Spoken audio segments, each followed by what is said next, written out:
All right. Hello everyone. Welcome. Hopefully you're getting yourself settled. Thanks for waiting in our waiting room as we're kind of getting ourselves sorted here. So we're kind of just letting some people file in. Might just take the time to accept new people who come a little bit later. But welcome. We're here to have another one of our sessions for the New College Summer Welcome, preparing us for our first year at the college.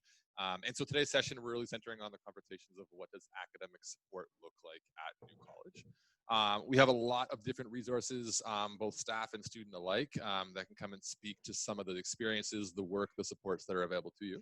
And we know it's a bit of a small group today, which is actually really great because I think it gives an opportunity to have a little bit more of a human connection, a little bit more of getting maybe your questions answered as opposed to kind of getting lost in the shuffle. So our approach may be slightly a little more personalized, but I think that's really nice to kind of know that the people that work with you here at the college are pretty welcoming folks that want to build those relationships with you. So welcome everyone. Last I'll say is my role, those who haven't met me before in the other sessions. So I'm Todd LeBlanc. I'm the Assistant to the Dean, Student Life and Leadership. What does that mean? My role oversees and supports all of the transition in programming. So first year students, supporting them through and welcome them into our community. I also support all the off-campus students. So if that's something that you're kind of like, oh, that applies to me, I might be a person we'll be talking about more often. And then last I'll say is I also do all the co-curricular involvement at the college. So if you want to get involved in some way, have some curiosity about how do I build the community, how do I get connected, how do I try this leadership opportunity, I'd be a great person for that. But with that, I'm going to throw it to my colleague Aneta to kind of explain, introduce, and get ourselves started. Aneta, over to you. Awesome. Thank you so much. So welcome everybody. My name is Aneta Kwak and I'm one of the librarians, and I'll be moderating this panel a little bit. So before we get started, I wanted to provide some instructions on how to kind of navigate Zoom. So there are a few ways you can adjust your view so that you can have a better experience by seeing the slideshow as well as the camera view of our presenters. So at the very top of your screen, you should have an option that says view options. And in the drop-down menu, there's a side-by-side mode, and that way you'll have the presentation on one side, and then you have the camera view on the other side, and you can kind of toggle how big or how small you want the slideshow versus the camera display. So during the session, we really encourage everybody to keep their microphones muted and to have their videos turned off until the Q&A period, which is about in 30 minutes. This way, if anyone has, myself, I experienced this last time, I had a bit of a bandwidth issue, so it helps limit some of the bandwidth issues that we might face. And then if you do have any questions or comments, please type them into the chat. And then we will have a Q&A period at the end, or in the next half an hour, at the last half hour of the session. So we'll go through each of the questions in the chat and be able to answer them directly. And then to leave the session, you can just click on the red leave button once we're all done. Okay, so just to get started, I guess another welcome to the Academic Supports at New, just to make sure that you know you're in the right place. Today we have 4 individuals here to speak to you. So I'm gonna ask each person to introduce themselves, starting with Sabrina, to provide the student perspective.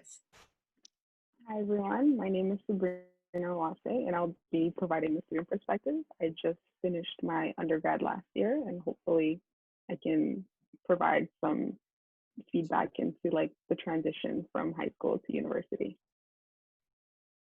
All right. And now pass it on to our new college faculty, Kevin Edmonds. Good afternoon, everyone. My name is Kevin Edmonds. I'm a assistant professor in Caribbean Studies at New College. Just finishing up my PhD and have taught many courses first year to fourth year. So looking forward to talk with everyone. Great. And then Sheila Stewart from the New College Writing Center. Hello, everybody. I'm Sheila Stewart. I work at the New College Writing Center, and I look forward to explaining how the Writing Center works and how we can help you in your transition into first year. Thanks. And lastly, as I mentioned, my name is Aneta Kwak, and I'm one of the librarians at TGIB Library. So I guess we can just get right into it, and starting off with Sabrina. Hi everyone. So the first point is expectations versus reality. Coming into university, I think the background that I had was mostly based on movies and TV shows, and that might be a little disappointing if you're expecting a similar experience. There is like tons of fun to be had, but at the end of the day, you can experience as much, but you're also there to learn as much as you want. And that's like the initiative is on you to take the first step to seek out like professors in your field, to seek out the writing center, the library, and even co-curriculars in your specific interest group. So the first step is usually on the student. And I understand some students may be shy, but there is like different points of getting to know people. It can be one-on-one office hours. It can be one-on-one writing center appointments. It can even be like large group gatherings of student activism. So whichever your comfort zone is, the university is there to support it. And in regards to the transition from high school to university, my advice would be to like keep a similar schedule. I know there's like a lot of freedom to be had in that first year. There's no one on your back saying, oh, you owe me this homework, I'm going to call your parents. That initiative has to be on you. So time management, I think, is the most important thing that you can help yourself through, get through that first year. Also, like, get enough sleep. Your future self will thank yourself for that. I know there's like a lot of excitement or / nervous. So you might like, oh, if I want to do this, and this, you want to do like 10 million different things. And you spreading yourself so thin, you will see that that might not be the best thing for like your extracurriculars, your academics, and even like your personal friendships, spreading yourself too thin. So I'd recommend like trying to reduce stress as much as possible. And there is resources at New College and the larger university to support that. And I'd also mention that grades, like what you're experiencing in high school, may not be what you see in your first year. And that's totally okay and expected. And that you shouldn't like tie your self-value into your grades. It's like a learning curve. Being right for university,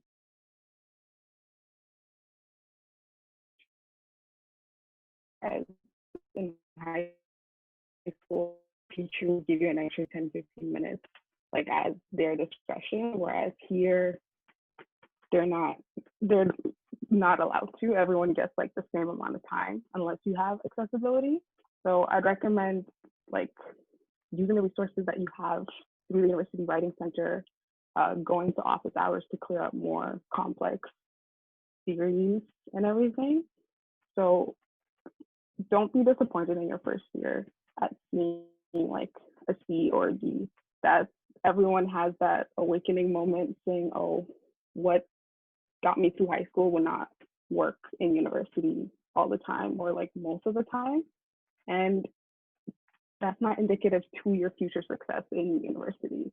I think most people have like a wonky first year, and then some people may get discouraged and like, oh, maybe I should switch programs.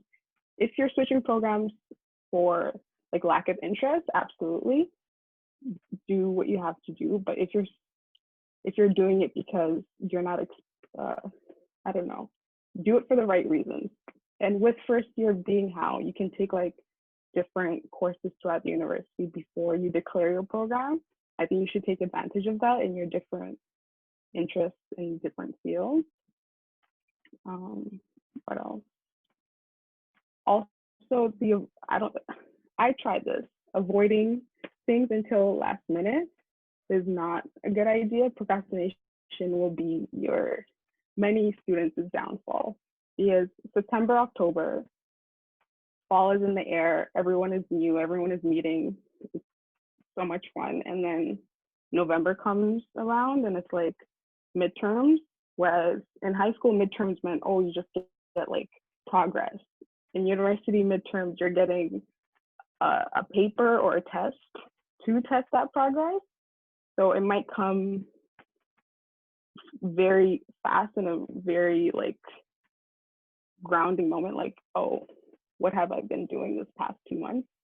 if you've been having fun, good on you, absolutely. But keep up with your readings, keep up with your lectures. I'd recommend that absolutely.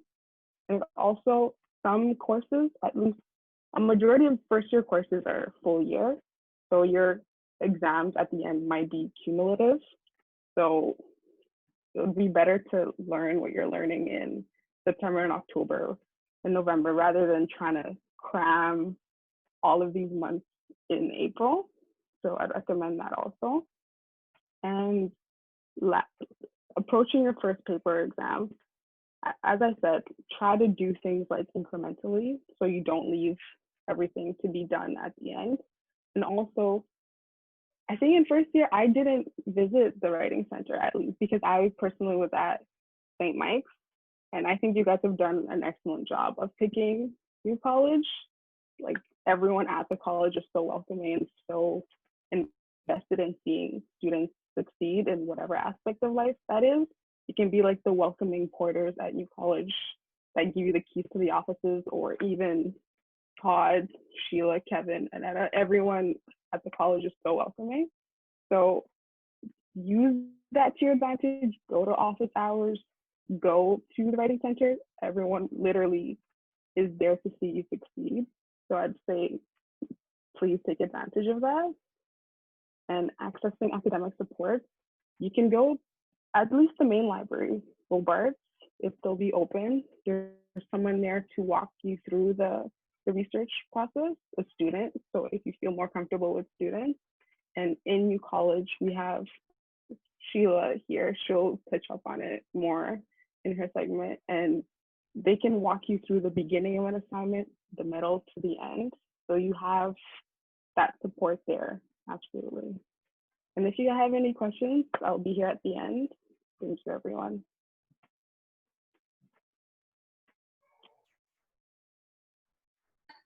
I'm muted. I have to. Thank you so much, Sabrina. Those are really great points. And if anyone has any questions for Sabrina, you can type them in the chat now, and then we'll get to them in about 20 minutes once we're done the rest of the academic supports, or take some time to reflect and think of questions as we go through the presentation. Can I add one more thing? Of course. If you have a chance to take a class with Kevin Edmonds, I would put it like on the high end of the list. He's an amazing professor, and if you have any interest in the Caribbean, is the guy students, and I'm just grateful to absolutely. You slightly cut off, and I'm assuming you said that if anyone has any interest in the Caribbean, that the courses are great. Yeah, the Caribbean Studies Department is great as a whole, but Kevin, he's a gem, absolutely. If you can, take him as much as possible. Oh, I mean, I think, Kevin, you're next up, actually, so maybe you can take it from here. Perfect segue. Yeah, I was gonna say I agree with everything that Sabrina said. I'm just joking. No, thank you for the compliments. It's one of the joys of being a professor is being able to meet your students and getting to know them. So I'm lucky that I've been able to know Sabrina for a couple years now. And teaching at New College is one of the, I believe, smaller colleges, still pretty big, but Caribbean Studies is a small program, and we can, as professors, get to know students. And that kind of leads into my first point, where the question is, what kind of academic support do you offer to students? And this year, I think for a lot of you, this is going to be very crucial because it's an unconventional year, given the circumstances we find ourselves in with COVID. And as professors, as instructors, as people that want to see you succeed, it's critical that you get in touch with us to let us know, because some of us might have classes, like I personally teach smaller classes, but you might have first year classes where, especially online, there could be several hundred students. And it's impossible for a professor to reach out to every single student after every single lecture or before every assignment to ask how you're doing. So the initiative is on you to reach out. In different classes, there might be different sort of procedures for contacting professors. I can't speak for everyone. I'm happy to get emails from students and work with them to see what the issues are. The main thing is that, as Sabrina said, students are doing the work. They're not emailing me the last minute, procrastinating, say, how do I write my essay? I'm stuck and it's due in like an hour, right? That kind of stuff doesn't fly. But if we see students are doing their best, and we're realistic about what that means, we don't expect you to have read, you know, everything before it's scheduled. But if you're keeping up with the work and you're doing your best to start assignments, even if it just means that you're writing some rough notes about what your assignment might be or what you're interested in, I know for myself and my colleagues that we're more than happy to sit down and talk to you about that. So something that we offer as professors, like aside from the limited time that we have in the classroom, which I guess now is going to be online for most of us, is that you could talk to us, before class, during breaks, after class. But we also have designated times of the week or the day where we can have office hours. So that will probably be virtually for most people, at least this year or the upcoming term. But that's where you can make an appointment with your professor and actually sit and talk through an assignment that's due, or a reading that you're having trouble with, or a reading that you absolutely loved, or an idea that you see it connecting to something else. That's time where you can establish these kinds of relationships with professors or get to know them. But also there's the way the classes are structured, you have professors, but you also have teaching assistants who kind of they'll probably get to know you a lot more just because of the way things are organized in university. But teaching assistants are people that kind of lead smaller sessions of a larger class. So they're normally capped at around 30 students, but you would have an extra hour, at least 1 hour each week, to go over the week's concepts, or some people have labs or stuff like that. But it would give you time to speak to another person who's very knowledgeable about the subject. So I would recommend, TAs, teaching assistants, also have office hours, and make use of them, because a lot of times when we do have these office hours scheduled every week, very often no one shows up. So that can be great for us as professors, because we can do our work or read or whatever. But for students, it's not the best, because what often ends up happening is that students realize the importance of office hour at very specific times, which is often related to when assignments are due or when there's an exam. And that obviously cuts back on the time we can spend with you, because we do have a limited amount of time. And if we have to see 6 or 7 students during the office hour, we have to make sure that we allocate the time fairly to everyone, right? So it's best to be proactive, as Sabrina had mentioned. Get started early. We are here. We'll meet you, but you have to put in the initiative that's there. I'm happy to work with students and go over their papers as well, as long as they come prepared, even just to talk about, because in Caribbean studies, there's a lot of political classes that we talk about, just to talk about things that are happening in the world. They come to us for advice. All these kinds of things can be done during office hours. So I'll keep it quick. Because Sabrina actually had brought up a lot of great points about the difference between high school and university learning. The biggest thing is that you're an adult and you are responsible for doing really well or doing really poorly. So it can be overwhelming and intimidating. And this is where I think it's really crucial to take the time to learn. And it's great that Todd and Annetta are putting together these sessions to help students realize what resources are out there. Because a lot of times, and that happened to me my first year, I was at York. I didn't realize all these resources existed. So I was kind of struggling my first year. And then I realized, you can talk to your TAs, talk to your professors. There's a writing center. There's all these resources that are available at the school that we don't necessarily know about coming into first year. So you guys already are at an advantage, and hopefully you can share this with other people that you meet, your first year. But things like time management, I would stress that as being the most important, because you still only have 24 hours in a day. And I'm hoping that's, as Sabrina said, you're getting some time to sleep, because that is necessary in order to function. You can only drink so much coffee before adverse effects start happening to you. And I think one of the biggest things is that, because you have a lot of freedom to decide what you'd like to do, when you would like to schedule it, there is a learning curve, and sometimes a lot of people are disappointed, because you think that because you used to write papers in an evening in high school before the night before it's due, that you can do that in university. And a lot of times that's not the case, because we can see, uh, we unfortunately read tons and tons of papers. So we can often tell when students have done it the night before, whether they get the readings, the concepts, the ideas, whether sometimes if it's even their own work.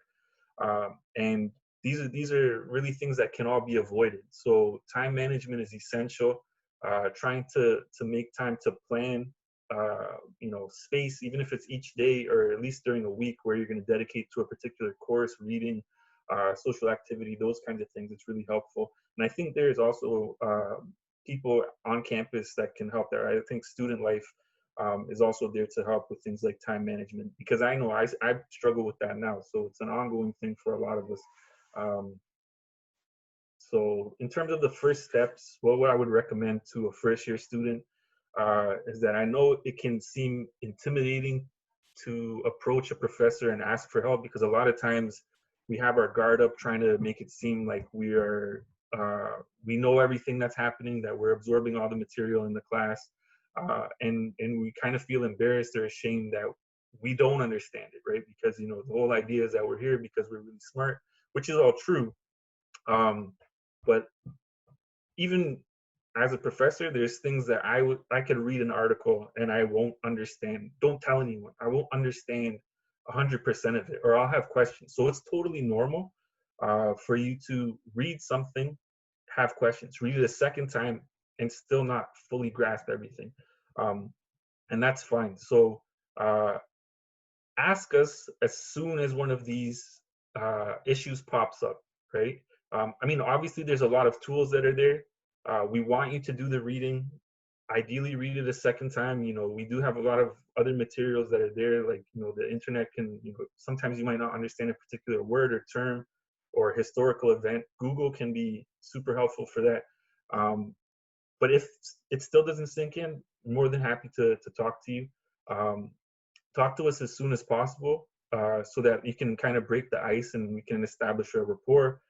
We get to know each other's names. We get to know all that, because sometimes in classes, that's one of the things that's really difficult when they're larger, is that you don't have that connection with your students, and you can only actually form those relationships through office hours or people hanging around after class to talk to you. But it's not always the best idea to wait for after class, because sometimes professors also have to run to other classes or other sort of commitments that they have. So what advice would I give incoming first years students who are anxious about the academic transition? Is that you've got into U of T because you're incredibly smart.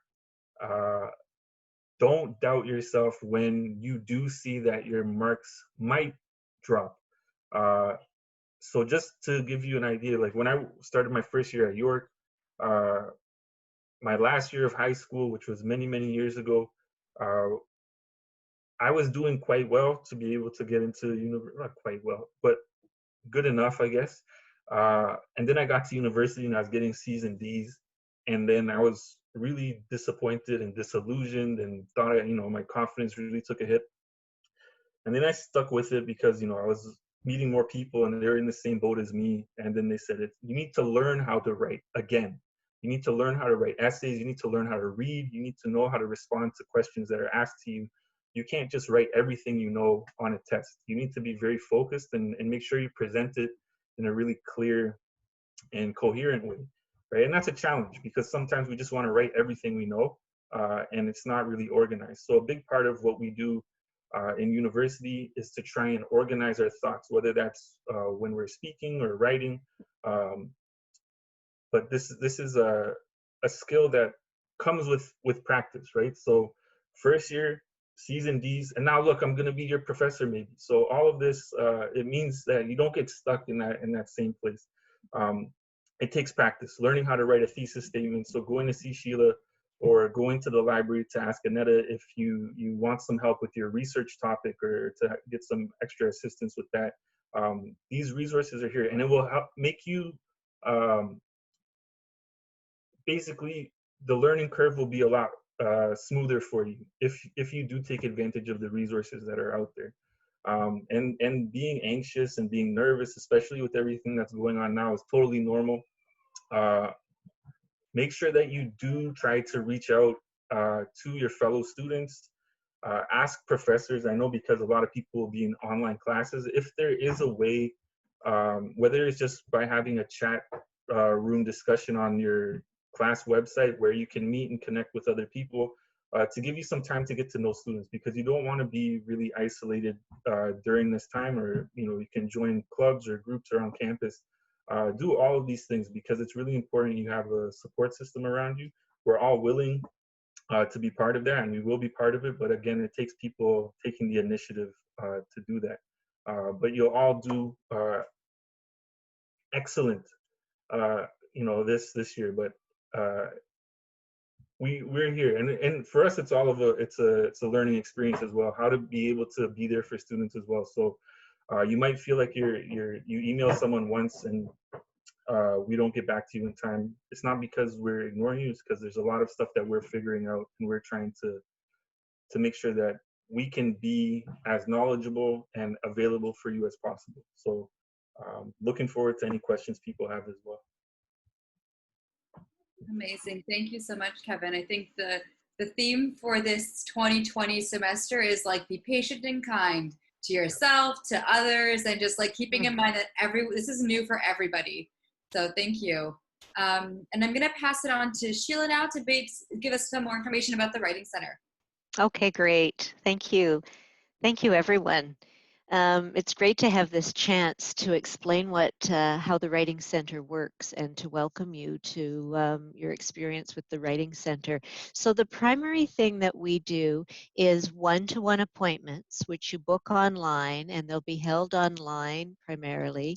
They're 50 minutes long, and you bring where you're at with your work to us. So as Kevin mentioned, you're really learning to read and write in new ways here, and you're building on what you already know.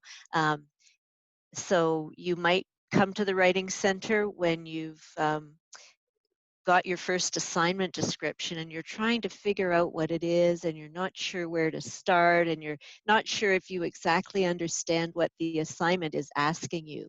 And the writing faculty have met with hundreds of students and seen hundreds of assignment descriptions, and we can talk it through with you so you become really clear about the purpose of the paper. So that's one place you might come. And you might come a little bit later when you're working with your thesis and wrestling with it and aren't really sure if it's a strong thesis. Or later, a final draft time, and you're learning the editing process. We don't edit for you, but we really support you to learn that proofreading and editing. So we work with all stages of the writing process, and also reading. Reading is fundamental. So there are specific academic reading appointments, but any of the writing faculty can also help you. You will come with perhaps your assignment description, and as we're talking it through, you may understand, actually, I never really got that key reading. And then we can just bring it up and we can look at it together, right? So reading and writing go right together, and those are the things that we're supporting you with. And to be able to, as Annetta just said in chat, to be able to talk through your ideas. Writing is hard, and it's hard for professional writers, it's hard for faculty, it's hard for grad students like Sabrina's about to be, and but so many of us do our writing connected to other people. Professors do that too. We write in a context, and people write together, or they toss their ideas around with others. So this is part of what the Writing Center provides you with. So your online appointments will be of two kinds. One is that like synchronous, so you're both right there and you'll have a video and a whiteboard and be able to hear each other. And the other way is asynchronous, or you send in a paper and you get some feedback on it. So these, we've been practicing with these, using them since the pandemic hit, and we find them very effective.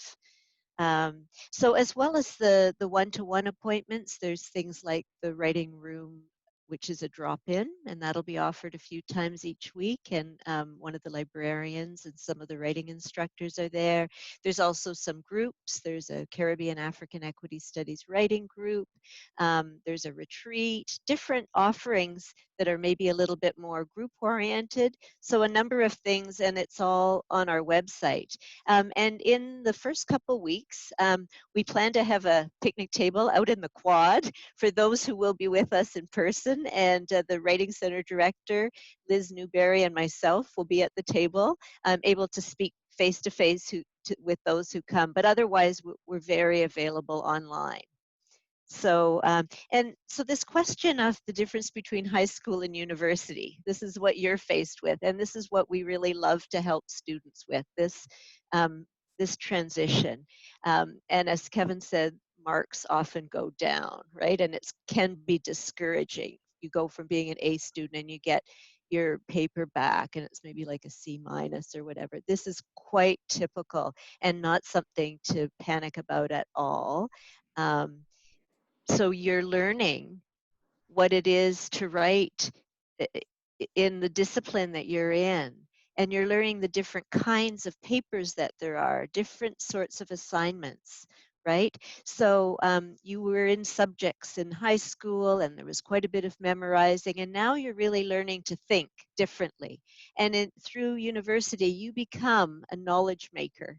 That may sound a bit grand as you're just starting first year, right? Even do I think of myself as a knowledge maker? But in a way, we do contribute these pieces to knowledge, and by being in correspondence and discussion with other people living and those who've passed away, whose ideas are still with us.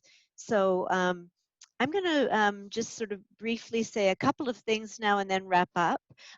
You'll see our website in terms of kind of first steps. You can make an appointment in the summer. And we're open now, right? So you could bring in a high school paper, and then you'd have figured out how to make an appointment. You'd have met a writing instructor, and we could look at that paper and think how your university writing might be different.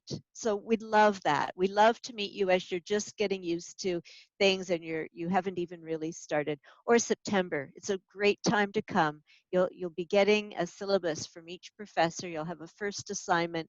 Come and talk it over with us. Some people find us in fourth year and they really regret that they didn't make use of the Writing Center. And some people also find us when they're in a real sticky, tricky point. Try to start earlier, and that helps you avoid those moments when many things are due. I think another key message is start your work earlier. But as Sabrina said, have fun, but start your readings and your daily working with your courses early. And I think that's really one of my main points. Go to your classes. We can help you learn how to take notes. We can, some of the orientation sessions on how to learn from your lectures. And speaking with Writing Center faculty is one really important step. Thank you. Thank you so much, Sheila. And I guess we'll segue on to the library. So I wanted to just really quickly say that the University of Toronto library system has 44 libraries. So there's lots of libraries where you can go explore once we open up if we open up in the fall. But now that we are in a bit of a pandemic mode where everything's online, you still have access to a lot of material for free through the library website. And so I would encourage you to go explore the library website and connect with a librarian to help you learn how to use the website. It's not as clean of an interface as Google, but it will connect you to resources that you have access to for free. And I really want to highlight that as as you're doing your research, if you end up hitting a wall where you're asked to pay for any resources or material, do not pay at all. Connect to the librarian and we will find a version for you that you don't have to pay for. So just key thing there, using the library to access materials. And we do have lots of electronically available resources. So I know some students are nervous about not being able to borrow books from the library. Don't worry, we have tons of material that's available electronically. And then if there is something that's only available in print, we have the curbside pickup that is a new service that's being offered from Robarts and will slowly expand throughout the rest of the libraries as we start to transition into opening up a bit more with the COVID situation kind of progressing further along. So have no fear if you do find yourself stuck and you're not sure what to do or how to access material, just reach out to a librarian.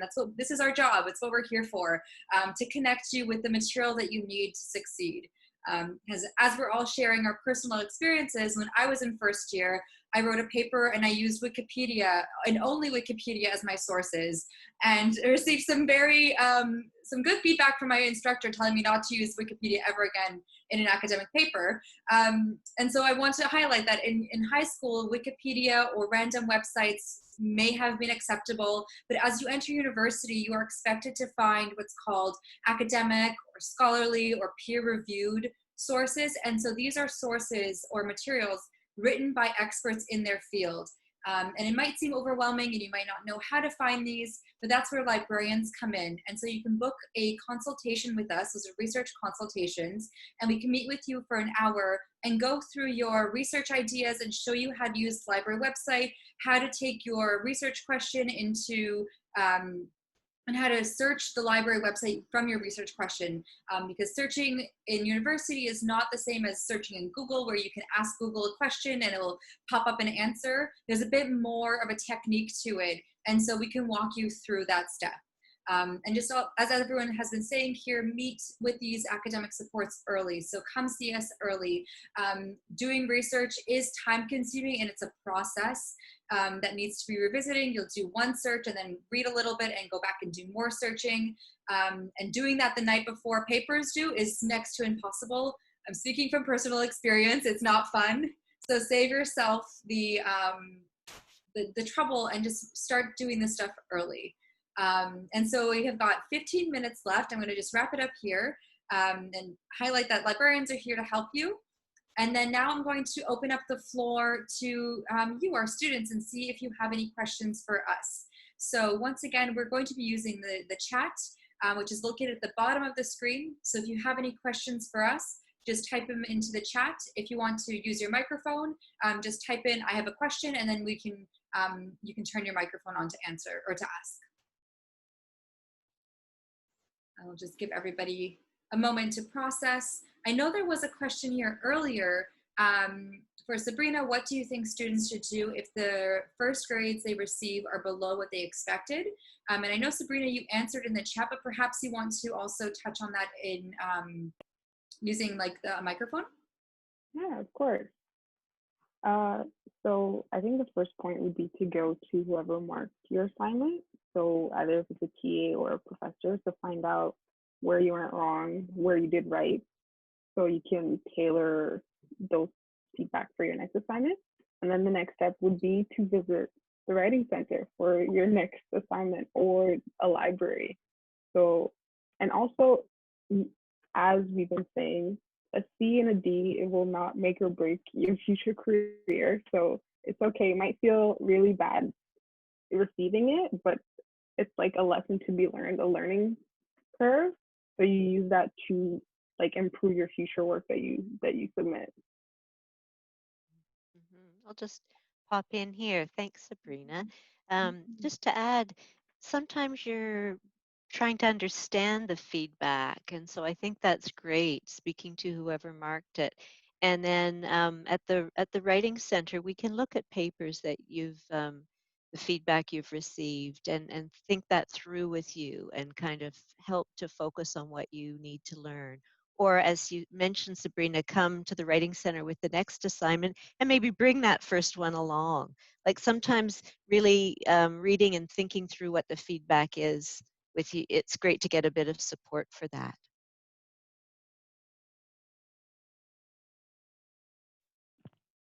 I actually have a question if I can ask. Oh, sorry, Kevin, go ahead.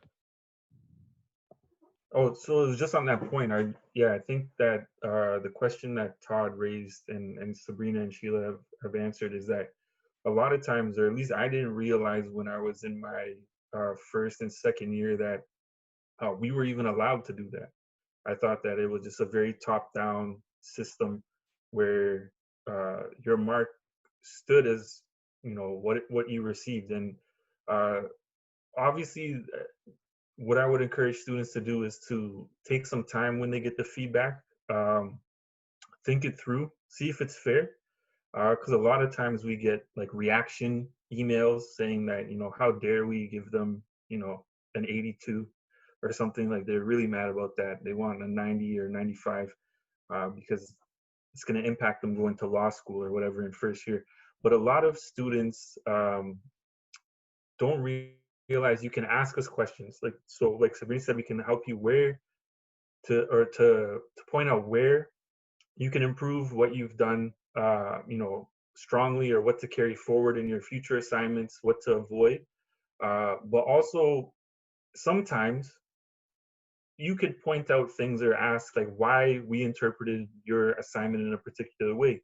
And being able to do that, you know, obviously we have to go by the paper that you submit because that's your representation of how you're approaching and answering the question. Um, but sometimes we can clear up discrepancies. It doesn't mean your mark's going to change dramatically, you know, to go up. But sometimes people, you know, we will bump up papers because we realize that it could have been an issue of phrasing, or it could have been a simple mistake that really kind of caused their paper to do not as well. So these things are available to you. You can talk to your TA. You can ask if you know what we normally do, or what I do is that to avoid a lot of, you know, stampedes into my office where students want to, you know, throw me out the window, is that I'll ask you to sit and review your paper and write like half a page as to why you believe you should get a higher grade. If you can't do that, then I'm not gonna really take the time to do that, because you should be able to point out where necessarily I went wrong, or where um, you were correct and we missed sort of a really insightful point that you made. And these things happen, right? So we're not robots. Soon they might find robots to teach at U of T, especially with everything going on now. But that's something that you guys have as a student, and it's your right to be able to do that. So I just wanted to put that out there. Thank you so much, Kevin. And Todd, did you want to say your question, or should I just read it out to you? You can go for it. That's fine. Okay. So from each of our perspectives, is there anything that students can do now to prepare themselves for the start of the year? So I guess maybe we'll start with Sabrina and just going from you. Yeah. Yeah, what you can do now, if you're on Quarkus already, I recommend, some professors like to pre-release their syllabuses. So you can take a look at that, see like the outline of the courses that you've chosen. I think everyone has done course enrollment end of July, I believe. So you can see like books that you'll need, get them through the library. Please don't pay for books if you can avoid it. There's so many resources for e-versions, for library copies, scanned copies, and if you must buy a book, I don't know if I'll get in trouble for saying this, but there's literally across from the bookstore, there's a discount bookstore on College that sells books like at 30 to 40% cheaper than the U of T bookstore. So I'd try to get all my bearings in order.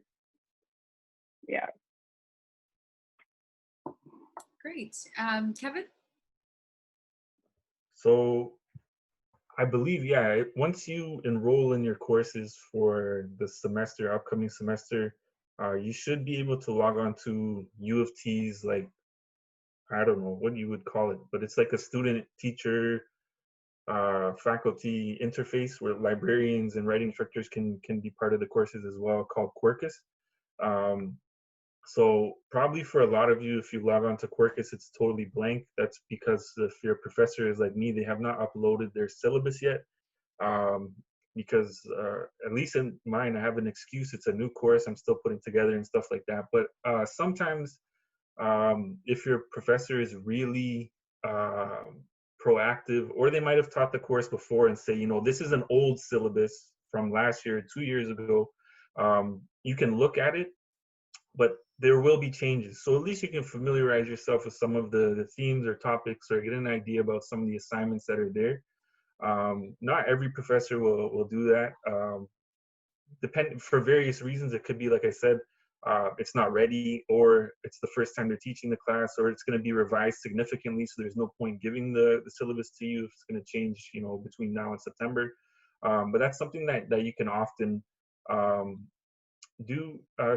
I've had students as well reach out and ask if, you know, you're going into maybe it's a program that you weren't able to have that much background. Maybe it's like history, right? Of course, you took history in high school, but it's going to be a bit more specific. Maybe you wanted to take a class on Canadian history or US history or whatever, and you just wanted to familiarize yourself and say, hey, do you have a general textbook that you could recommend, or an online resource, or a website that I could go to help familiarize myself with some of the key things that we might be talking about or covering come September or January. And professors will often take the time to do that, because you are being proactive. Like, that's what we like to see, that, because that means that you're obviously really interested in the course material, at least at the beginning, and then we'll see what happens. But that's something that you can always do, and it's something that I would say as well,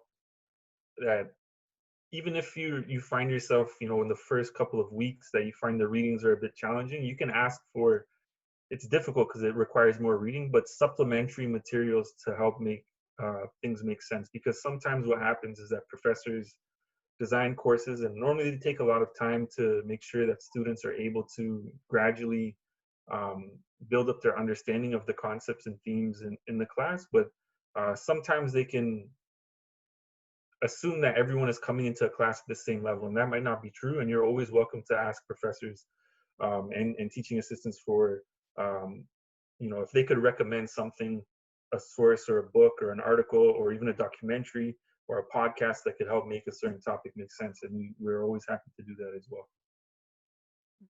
Thank you, Kevin.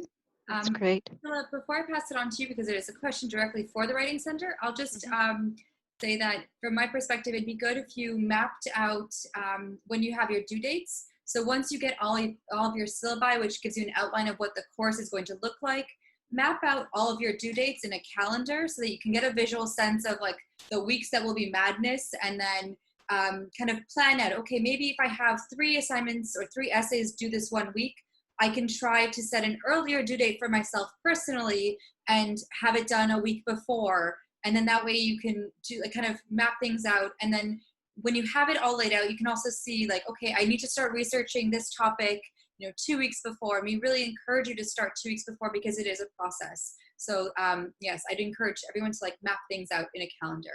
And Sheila, if you want to touch on that, and then there's a question directly for you. Yes. Okay. Great. So, just in terms of these first few weeks, I think. Oh, can you still hear me? Yeah. I think summer is a great time to read. Sometimes I meet people in September, first year students and others, and they'll say, "Oh gosh, I haven't read anything for 4 months."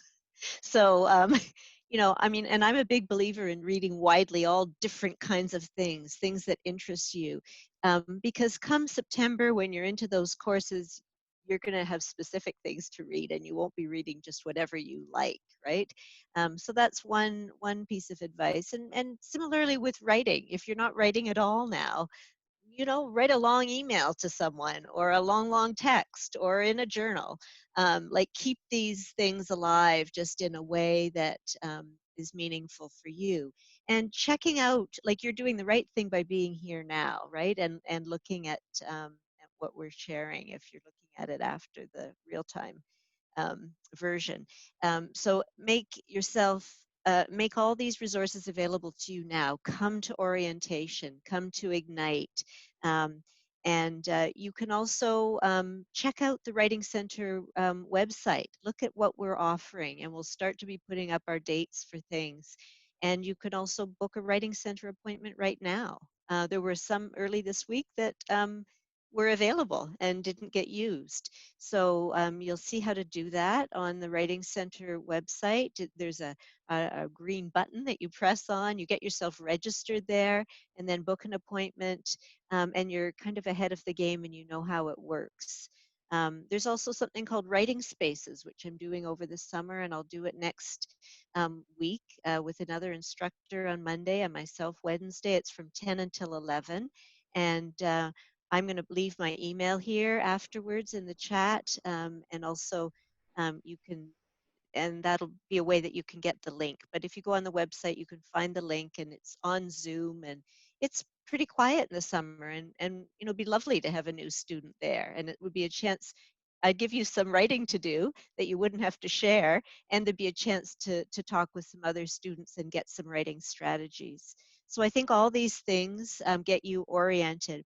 And check the Quirkus for each course, and those that you have materials, start reading. So there was a question, I'm just going to have a peek at that. So would the writing centers Yeah. operate in an online basis for the presumable future? And then what is the usual time between scheduling an appointment and the actual appointment? So I guess Okay. maybe in the online context and in the in-person context. Okay, great. Yes, okay. Thank you so much, Andy. So we're going to be online primarily in the fall, and we're not sure from January on. I think the Writing Center will always have an online component after this. And we were entirely face-to-face at the New College Writing Center before the pandemic. Both face-to-face and online work really well, but I expect us to be almost entirely online. And in January, I think, depending on what happens with the pandemic, there'll be probably both things available. But we appreciate that one or the other may work better for you, and so we're open to discussing how that can work.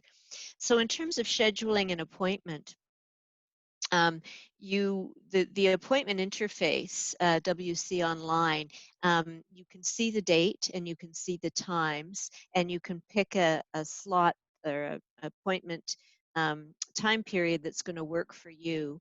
So it's not so much like first come, first serve. It can even be sometimes that you are making an appointment for the next day. I would say at this point, at least if this week is typical, there are appointments available, and that will likely be the case in September, and you would likely get an appointment around when you want it. A little bit later, the appointments fill up quickly, and especially since we're all online this semester, it may be that they fill up. But what you do then is you put your name on a wait list, and something may well happen with one of those students. They get a chance to meet a professor instead. They cancel their appointment. If your name is on the wait list, an email gets sent to you, and then you can book an appointment as soon as you get that email. So can look like our appointments are all full, but in fact, there's space for you to get an appointment. So make use of the wait list. And the appointments are 50 minutes long. Great. Yes.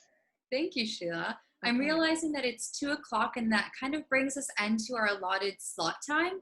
But if anyone wants to stick around, I'm sure that we can stick around for another few minutes if anyone has any additional questions.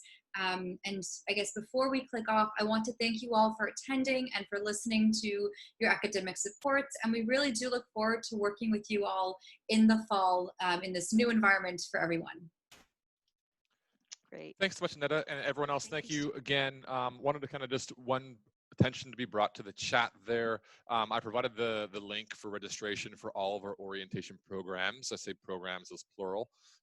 We have our New Roots program, which is kind of what the catch-all is, and you probably, as students, have been receiving emails about this. It's a worthwhile program. It's one we recommend all New College students to attend. It's also free this year, unlike previous years, given the online format. So there's no risk in signing up and just showing up and see how it works for you. I also would say specifically under that is what Sheila was alluding to before is the, she called it Ignite. That's our academic transition programming. That's inclusive in our orientation suite of programs. So if you're looking to get more like practice and more dedicated content and more like chance to meet other peers in this particular type of arena, we have right now, I think we have about 220 students already registered for that. So your peers are definitely tuning into that if you haven't had a chance to think through that yet.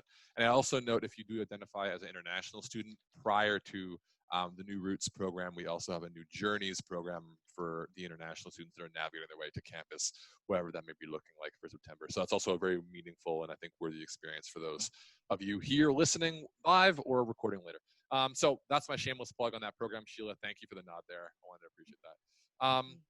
Sheila, were you going to add something else there? I might have cut you off. I wanted to make sure I didn't do that. No, that's great. Great. Thank you, everyone, for coming. You know, I'll just say it's a different year, and it's too bad you're starting university in a pandemic, but we're in a pandemic, and we really want it to work for you. So just stick with us, come and meet us online, or perhaps face to face a bit later. We really want this to be a good year for you. And with that, I'll maybe just say on behalf of everyone, thank you so much to each of our facilitators today. Thanks to our students tuning in. Thanks to our students tuning in on the recorded sessions as well. This New College Summer Welcome is a suite of offerings. We have other topics that you maybe have seen in our social media promotion, in our email promotion. And so academic supports is one of the critical pieces, but there are others, things to do with residence life, how to get involved and find community on campus and remotely on campus. How to navigate your application for a lot of pieces for the residence bits. There are others escaping me at the moment as well. But the point being, these are meant to be transition in programs for you. They're designed to meet you where you are right now. And so if you are tuning into this and found this somewhat helpful, we'd encourage you to keep looking both on our social media and on Presence, which maybe you found your way to today for future sessions regarding that as well. Otherwise, take care of yourselves, take care of each other. All the best for the rest of the summer. And again, thanks so much, everyone. All the best. Take care.